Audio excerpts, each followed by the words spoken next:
লাইনটা জাম, তেল লাইন এইখানটা একটা ফিল্টার আছে পোকা, এইখানটা নাকি রে নুরু? তেলের ভিতরে এখানে ফিল্টারটা আছে, এটা তেল লাইনটা জাম। ওবে জামটা কাটি আমি আর সোনালিকাটা আমি আর মনে ঠিক করে নিলাইবা।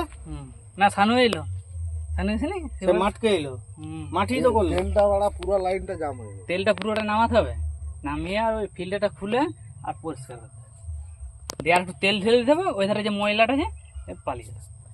ওগুলো পরিষ্কার করে চলিয়েছে। দেখ ও প্রিমিয়াম তোর হবে না। ওই পেনিয়াম আবার দিলে আবার লিতেই পারবে নি। পেনিয়াম কিনতে হবে। কোনগুলো ওইগুলো সেই যেগুলো অরিজিনাল তোকে আবার দিয়েছিল সেগুলো না এগুলো গাড়ির লুটারের ফিল্টারের পেনিয়াম। ওই পেনিয়াম দিয়ে দিলে আবার লোডই নিতে পারবে। ও তো বেশি তো, কত 15, কত 17। তোর যেমন হাই করা ছিল তেমনি হাই তেল লো করে দে বলছি, হাই লয়, হাই তো করে দিলে আবার তো লো করে দিলে আবার ডাস করবে, ব্রাশ করবে না যে। তাহলে প্রিমিয়াম কিনবি। পেনিয়াম ওই লুটার মিস্ত্রি মাটিটা দাস হচ্ছে ডবল প্রেসারের তো বাদ